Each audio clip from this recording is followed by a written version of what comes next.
எனக்காக யாரும் இனி சண்டை போட்டுக்கிறது எனக்கு பிடிக்காது. அனுமதிக்க மாட்டேன். பிரமாதம் பார்வதி, வா போலாம்.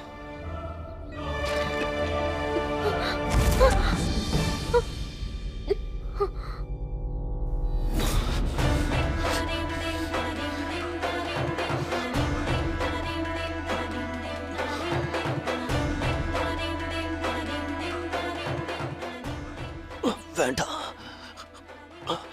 போகாத பாரு. இவன் கூட போனா உன்னை கொன்னுடுவான்.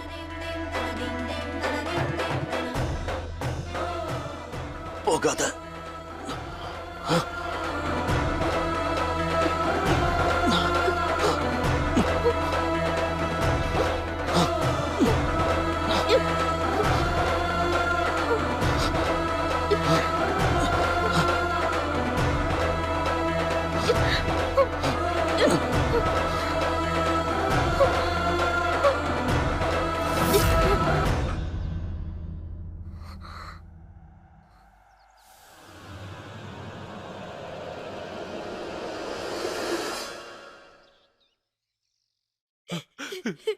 டாக்டர் சார், அண்ணனுக்கு எப்படி இருக்கு?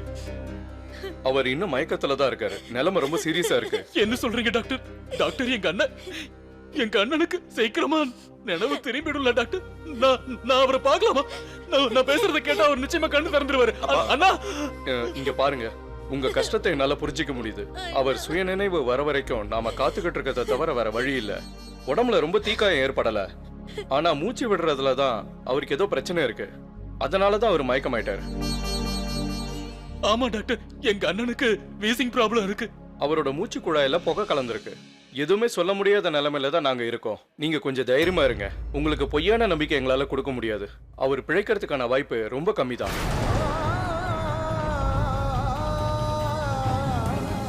அப்படியெல்லாம் சொல்லாதீங்க டாக்டர். நீங்க ஏதாவது பண்ணி எங்க அண்ணா உயிரை காப்பாத்துங்க. கொஞ்சம் பொறுமையா இருங்கப்பா. எங்க அண்ணனை எப்படியாவது காப்பாத்துங்க டாக்டர். அப்பா தைரியமா இருங்கப்பா, பொண்ணாகாது.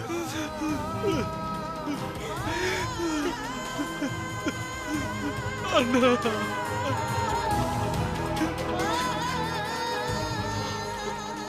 நீ ஒண்ணு பண்ணு சுராஜ். நீ உடனே ருத்ராவுக்கு போன் பண்ணு. அவனுக்கு இது தெரிஞ்சு ஆகணும். போன் பண்ணி சொல்லு.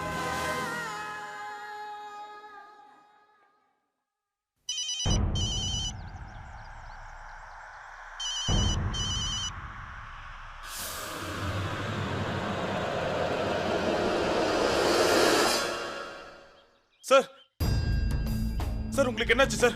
கண்ணு தரங்க சார். இந்தாங்க சார். தண்ணி கொடுங்க சார். சார்,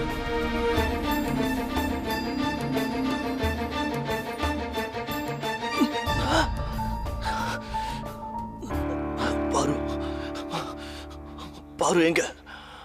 எதை பத்தியும் கவலைப்படாம இருமா பார்வதி. நீ அவனை அடிச்சு எவ்வளவு வீரமா செயல்பட்டு இருக்க தெரியுமா?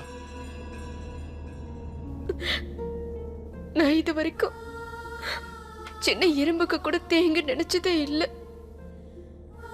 ஆனா என் கையாலே இன்னைக்கு ஒருத்தர் அடிச்சுட்டு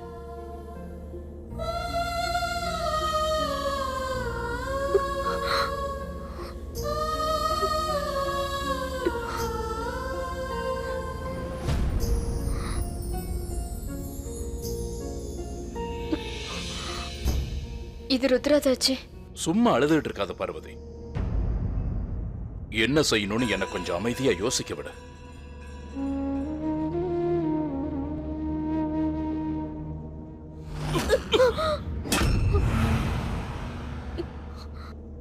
கைய உள்ள வச்சுக்க பார்வதி. நாம இந்த வண்டியில போறத யாரும் பாத்திரக்கூடாது.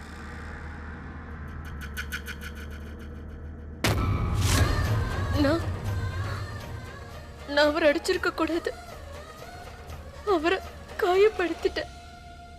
என்ன பண்ணது தப்புன்னு நினைக்கிறியா? அவன் என்ன கொல்ல வந்தப்ப நீ அவன் அடிச்சது எனக்கு ரொம்ப சந்தோஷமா இருந்தது.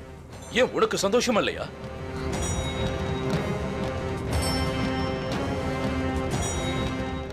நடக்கிறது எதுவும் சரியில்லை.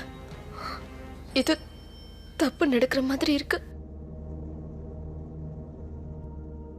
என்ன மன்னிச்சிரு பார்வதி. வேற ஏதோ கோவத்தை உங்ககிட்ட காட்டிட்டேன். இல்லைன்னா நான் உங்ககிட்ட என்னைக்காவது சத்தம் போட்டு பேசியிருக்கேனா? பேசாம கொஞ்ச நேரம் அமைதியா இரு. உன்னோட கவலையெல்லாம் சீக்கிரமா போயிடும்.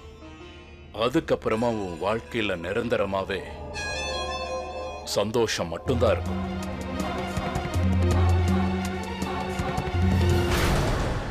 அவளை வண்டியில கூட்டிட்டு போயிட்டாங்க. ஆனா எங்க போனாங்கன்னு தெரியாது சார். சார், இந்த போராட்டத்துல எல்லாத்தையும் நம்ம இழக்கல சார். சில விஷயங்கள் சக்சஸ்ஃபுல்லா இருக்கு. இவனுக்கு ஜமீன்தாரோட ஆளுங்க சார். அப்புறம் ஆயுதம் கடத்துறதுக்காக கொடுத்த பணமும் கிடைச்சிருக்கு சார். ஜமீன்தாரை மாட்டு வைக்க இது எல்லாமே போதும் சார். ஆனா அந்த பொண்ணு ஆனந்த், அவளை அவன் கொன்னுடுவான். தேஜாவத் அவளை உயிரோட விட மாட்டான். அவளை காப்பாத்தி ஆகணும். சாவி சாவி கூட ஆனந்த். சார், இருந்தாலும் நீங்க இப்ப தனியா போறது நல்லதில்ல சார். சார், நானும் கூட வரேன். சொன்னா கேளுங்க, நானும் வரேன் சார்.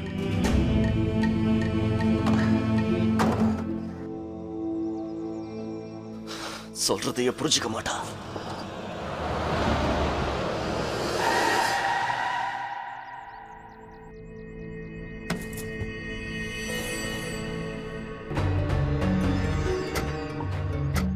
வாமா பார்வதி. ஜமீன்தார் ஐயா, நாமே இங்க வந்திருக்கோம். நம்ம வீட்டுக்கு போலாம் வாங்க. அத்தை, ஜமீன்தார் அம்மா எல்லாரும் நமக்காக காத்துட்டு இருப்பாங்க. பார்வதி, இப்ப நமக்கு நேரம் சரியில்லை. பிஎஸ்டி நம்மள வேட்டையாடுறதுக்கு ஒரு சிங்கம் மாதிரி ஊர் முழுக்க நம்மள தேடிக்கிட்டு இருப்பாங்க. நாம ஊருக்குள்ள எந்த வழியிலையும் போக முடியாது. ஏன்னா அவங்களோட ஆளுங்க மாறு வேஷத்துல நிப்பாங்க.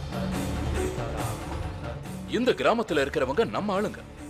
இப்போதைக்கு இந்த இடம் தான் நமக்கு பாதுகாப்பான இடம். பார்வதி, நான் உன்னை ஒரு கேள்வி கேட்கிறேன், பதில் சொல்றியா?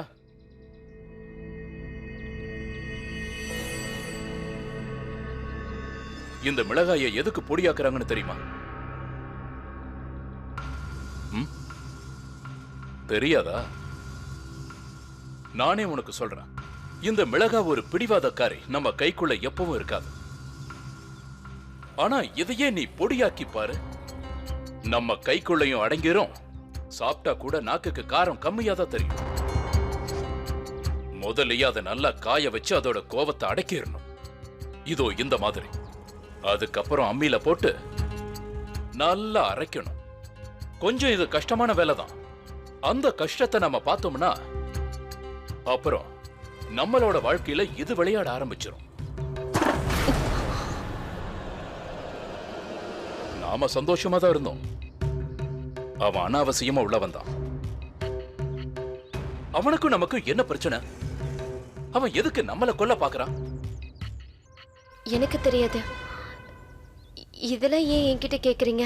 என்னமோ தெரியல, உன்கிட்ட கேட்கணும் போல இருந்துச்சு, அதான் கேட்டேன். சரி பார்வதி, இதுக்கு பதில் சொல்லு. அந்த பிஎஸ்டி காரங்க உங்ககிட்ட ஏதாவது பேப்பரை காமிச்சு கையெழுத்து வாங்கினாங்களா? அவங்க ரொம்ப ரொம்ப மோசமானவங்க. உன்னை மிரட்டி கூட அவங்க கையெழுத்து வாங்கியிருக்கலாம் இல்லையா? நீ ஏதாவது போட்டியா? இல்ல ஜமீன்தார் ஐயா, நீங்க நல்லவர்னு எனக்கு தெரியும்.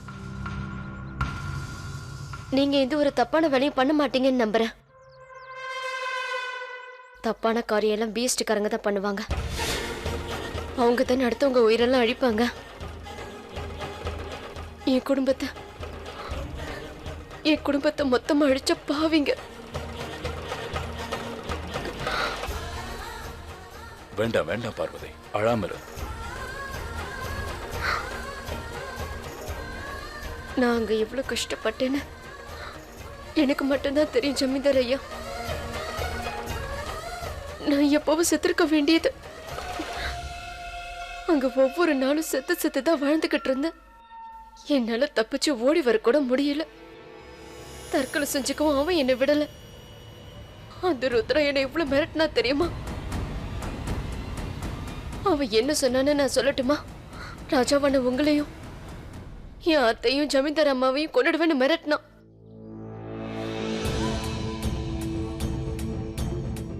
உங்களுக்கு எவ்வளவு நன்றி சொன்னாலும் பத்தாதையா. கடவுள் மாதிரி வந்து சரியான நேரத்தில் என்ன காப்பாத்துனீங்க.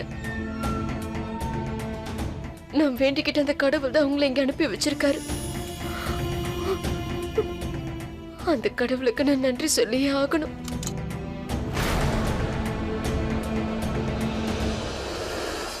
நீ கிடைச்சதுக்கு நானும் அந்த கடவுளுக்கு நன்றி சொல்லணும். இந்த சந்தர்ப்பம் மறுபடியும் கிடைக்காது.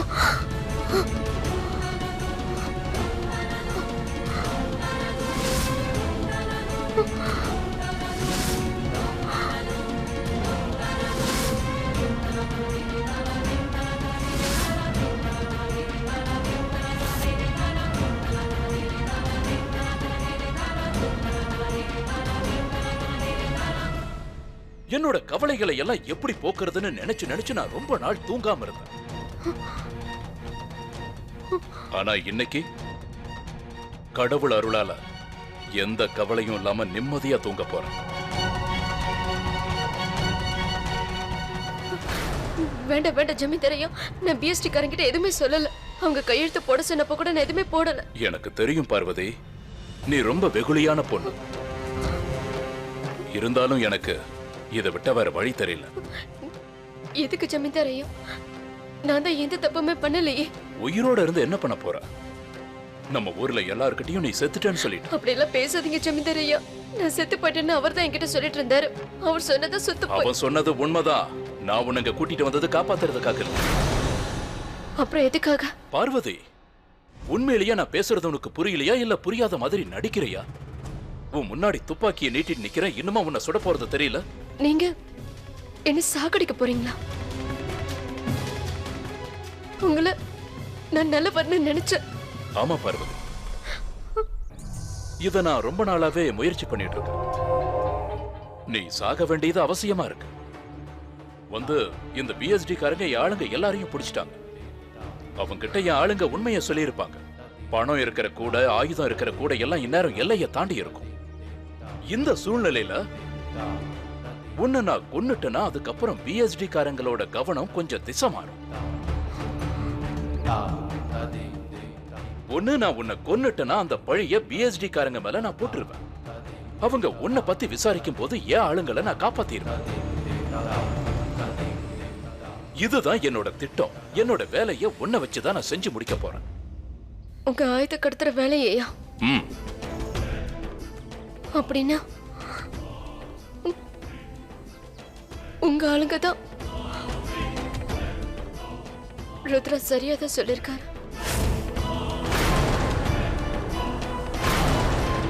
நீங்க நம்பிக்கை துரோகி. அப்படியெல்லாம் இல்ல. நான் ஒன்னும் நம்பிக்கை துரோகி இல்ல.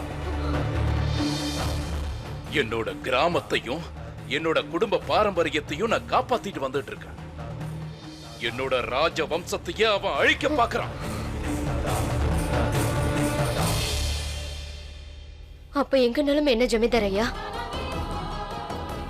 என்னுடைய அத்தை, என்னுடைய தங்கச்சி, கிராமத்துல இருக்கிற மக்கள்,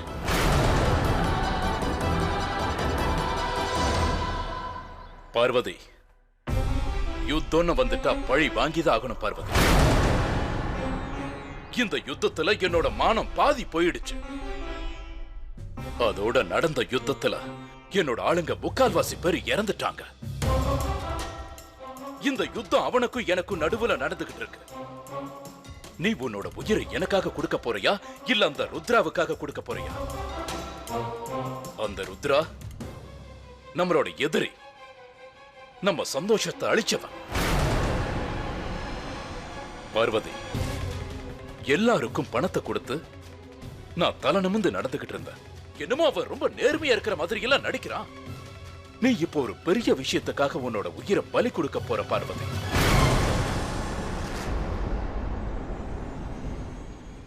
இதுல என்ன பெரிய விஷயம் இருக்கு?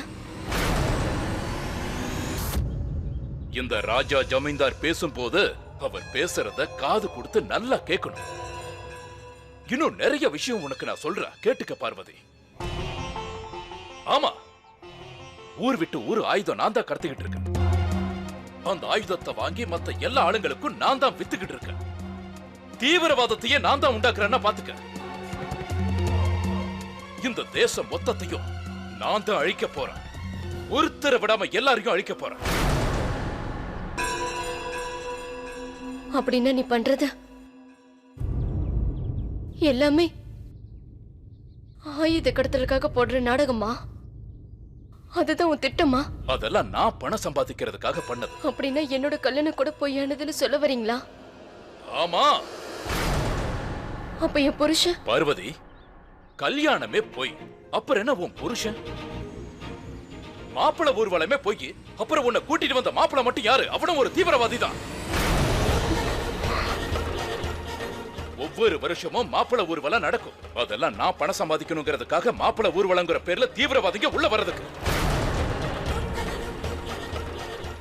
இதுதான் என்னோட முதல் கடமை. அவங்க பணத்தை எடுத்துக்கிட்டு உள்ள வருவாங்க. எங்க ஆளுங்க மாப்பிள ஊர்வலங்கிற பேர்ல ஆயுதத்தோட வெளியே போவாங்க. பாருன்னு நான் உங்களை கூப்பிட மாட்டேன். பார்வதின்னு முழு பேர் சொல்லி தான் நான் கூப்பிடுவேன். சந்தோஷமா பார்வதி? அன்னைக்கு மாப்பிள்ளை ஊர்வலத்துல என்ன நடந்துச்சுன்னு உனக்கு தெரியுமா? அவன் உன்னை சாகடிக்க உன் தலைக்கு மேல துப்பாக்கியை வச்சு நின்னுட்டு இருந்தான். அப்ப அப்படின்னா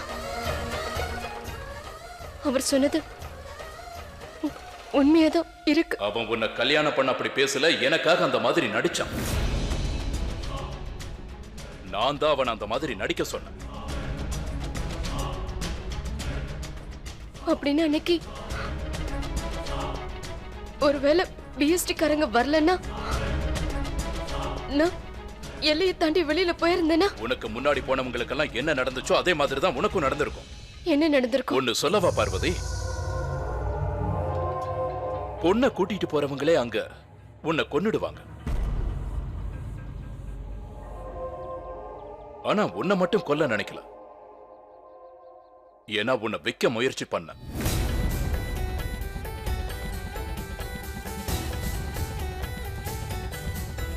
கடந்த 17 வருஷமா அந்த தேஜாவன் மாப்பிள்ளைங்களை எல்லைக்கு அந்த பக்கத்துல இருந்து கூட்டிட்டு வந்துகிட்டு இருக்கான். உங்க பொண்ணுங்களை அவங்களுக்கு கல்யாணம் பண்ணி கொடுக்கறான். அப்படி கல்யாணம் ஆகி போன பொண்ணுங்கள்ல யாராவது ஒருத்தர் நல்ல நாள் கெட்ட நாள்னு எதுக்காவது இந்த பக்கம் வந்திருக்காங்களா? அப்ப என்னோட நந்தினி அக்கா அவங்களுக்கு போன வருஷம் தானே கல்யாணம் நடந்துச்சு. அவங்களையும் எல்லையை தாண்டி கூட்டிட்டு போய் கொன்னுட்டார். இந்த மாதிரி என்ன துருவி துருவி ஒவ்வொரு கேள்வியா கேட்டுட்டு இருக்காத பார்வதி. ஏன்னா பதில் சொல்ல எனக்கு இப்ப நேரம் இல்ல. ஏன்னா இதுக்கப்புறம் உன்னை நான் ஊருக்கு கூட்டிட்டு போய் உன்னை நல்லா வாழ வச்சு பார்க்க எனக்கு எந்த விருப்பமும் இல்ல. நீ என்ன சொன்னாலும் சாக போறது உறுதி.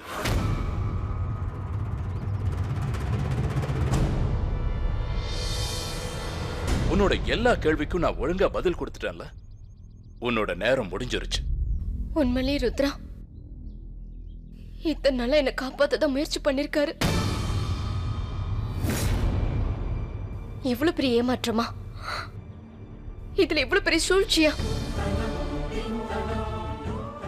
ஏன் ஜமீன்தாரையா,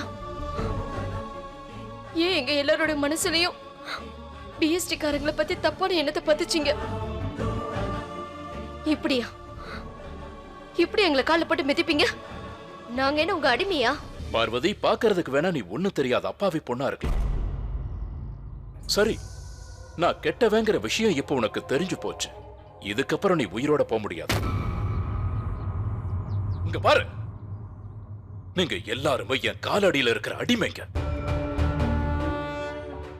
நீ இதுக்கப்புறமெல்லாம் யோசிச்சு எந்த பிரயோஜனமும் இல்ல.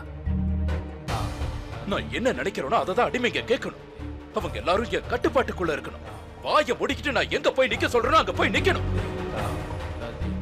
எந்த முடிவா இருந்தாலும் அதை நான் மட்டும்தான் எடுக்கணும். என்னோட இந்த பிறவியில புண்ணியமே கிடையாது. நான் பண்ற எல்லாமே பாவ கணக்குல தான் சேரும். எனக்கு பாவம் புண்ணியம் சரி தப்புன்னு எதுவுமே தெரியாது. அப்பாவி மக்களை அழிக்கிறதுனாலயும் அவங்களை ஏமாத்துறதுனாலயும் உனக்கு 7 ஜென்மத்திலே புண்ணியமே கிடைக்காது. இதே மாதிரி கேள்வி கேட்டு மேலும் மேலும் என்ன அவமானப்படுத்திக்கிட்டே இருக்காது. நம்ம கிராமத்துல போன எல்லா உயிரிழப்புக்கும் நீங்க எந்த அளவுக்கு வருத்தப்பட்டீங்களோ அதே அளவுக்கு நானும் வருத்தப்பட்டிருக்கேன். அது மட்டும் இல்லாம போன ஒவ்வொரு உயிருக்கும் அதிகமாவே நான் பணம் கொடுத்திருக்கேன். உன் அப்பா அம்மா கூட சின்ன வயசுல உன்னை விட்டு போயிட்டாங்கல்ல, அப்ப நான் எவ்வளவு கஷ்டப்பட்டேன்னு எனக்கு மட்டும்தான் தெரியும். அவங்களுக்காக கூட உன் அத்தை கிட்ட நான் பணம் கொடுத்தனே.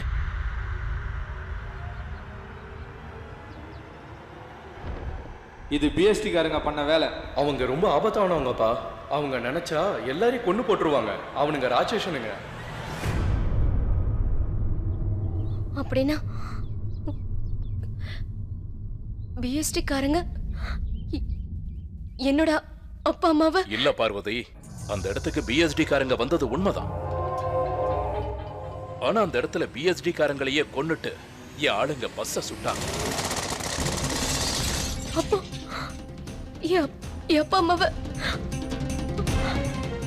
அந்த பிஎஸ்டி ஆளுங்க தான் சுட்டாங்கன்னு எங்களை எத்தனை நாளா நம்ப வச்சீங்க? இதுக்கெல்லாம் காரணம் நீங்க தானா? போய் சொல்லிருக்கீங்களா இத்தனை நாள்? போதும், இதுக்கு மேல எந்த கேள்வியும் கேட்காதன்னு உங்ககிட்ட நான் அப்பவே சொன்னேன். பதில சொல்லி சொல்லி நான் சோர்ந்து போயிட்டேன். உன் தங்கச்சியை நான் கொலை பண்ணப்ப கூட அவ இந்த மாதிரி கேள்வி கேட்க என்ன விட்டுருங்க விட்டுருங்கன்னு கதறி அழுதா. அடுத்த நிமிஷமே குளத்துல தள்ளி அவளை கொன்னுட்டேன். அப்படின்னா முத்தழகி நீங்க வேற என்ன பண்ண முடியும்? நான் துப்பாக்கி கடத்தும் போது அவ எல்லாத்தையும் பார்த்துட்டா. எந்த ராத்திரி உனக்கு கல்யாணம் நடந்துச்சோ அதே ராத்திரி தான் உன்னோட தங்கச்சிய குளத்துல தள்ளி விட்டு கொலை பண்ண. அப்ப இருந்த சூழ்நிலையில எனக்கு என்ன பண்றது ஏது பண்றதுன்னு தெரியல. எதுக்குயா? எதுக்கு என்னோட முத்தழகியை கொன்னீங்க? பலிதானம் கொடுத்தேன் பார்வதி, பலிதானம் கொடுத்தேன். போதும் போதும், இதுக்கு மேல எதுவும் சொல்லாதீங்க. என்னால எதையுமே தாங்கிக்க முடியல. ரொம்ப சரியா சொன்ன பார்வதி. இது எல்லாத்தையும் கேட்டு உன்னால தாங்கிக்க முடியாது. அதுக்குதான் சீக்கிரம் சாகுன்னு சொல்றேன்.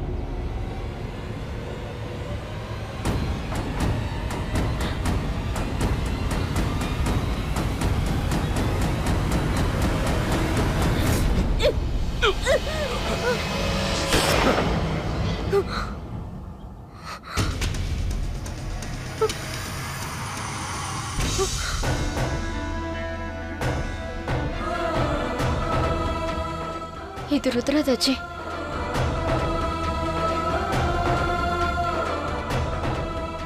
இதுதான் காப்பாத்திருக்கு. இங்க பாரு பார்வதி, இங்கேயும் அங்கேயும் ஓடுறத நிறுத்து.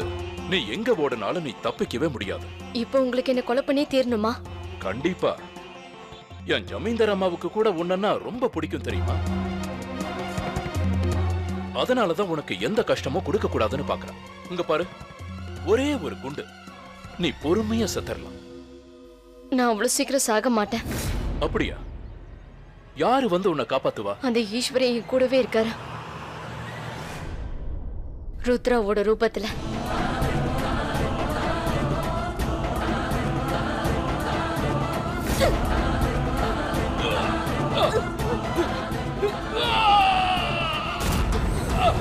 Ah!